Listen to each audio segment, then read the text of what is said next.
my grandmother's pickled beet recipe, and as you can see, it's well loved. Okay, here's our whole thing of beets. We are boiling them and cooking them until they're fork tender. I've already washed them as much as I could and put them here in this pot. Okay, last night I cooled these down with cold water. These are beets. Down with cold water, and I put them in the refrigerator because I got too tired to go on. So now today we're going to just peel them. But you can see how easy that is. And I'm going to take the end off. And you're going to hear Bella in the background fussing because she just had a bath.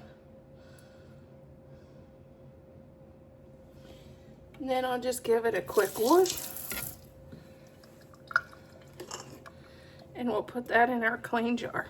And if they're too big, I'll slice some of the bigger ones like this one. I'll do the same thing, only I'll give this one a slice. The little ones, I'll just put them in the jar whole. And I can't keep anything in my hands.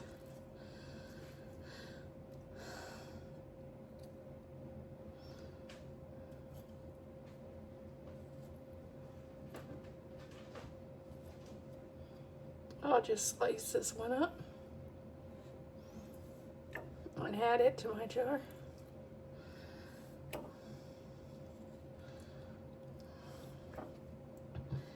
After I do this, I'm going to have to look up our recipe. We're going to use my grandmother's recipe for making pickled beets. Okay, we're going to start off with 2 cups of water.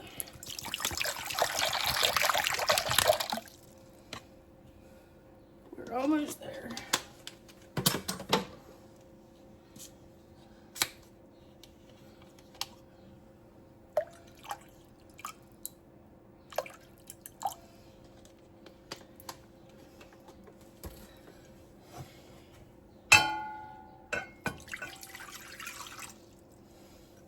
We're going to add 2 cups of sugar. We're going to add 1.5 cups of vinegar. Let's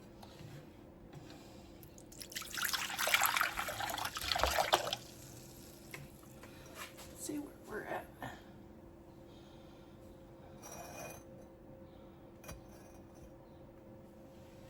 Well, we went over.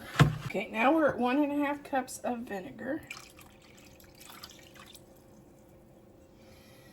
And now we're going to do, this was my grandmother's recipe, and it's the absolute best pickled beets I've ever had.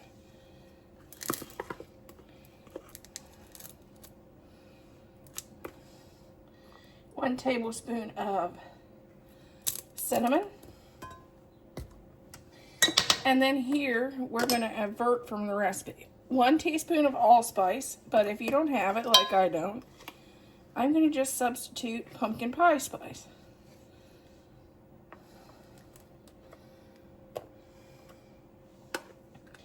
And 1 teaspoon of cloves.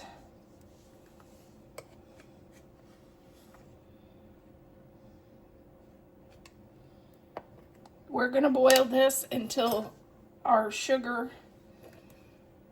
dissolves, which I know you don't need to. Okay, we're going to, this is our jar, this is our funnel.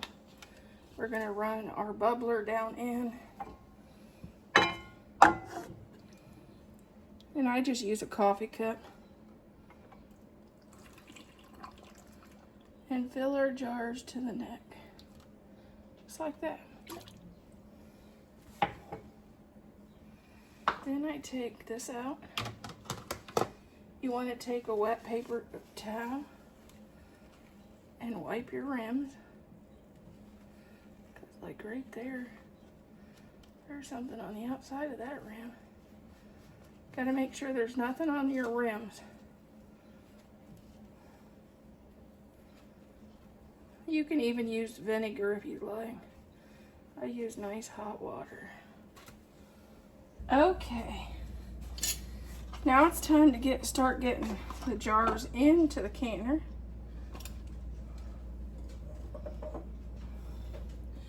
Jar, lid, finger tight. And we want to cover our jar, so we may need to add some more water.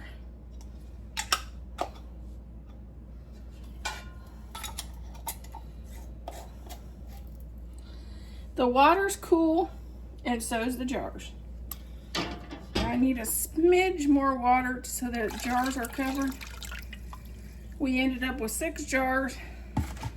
We are going to boil these for 15 minutes. So we wait till these come to a boil.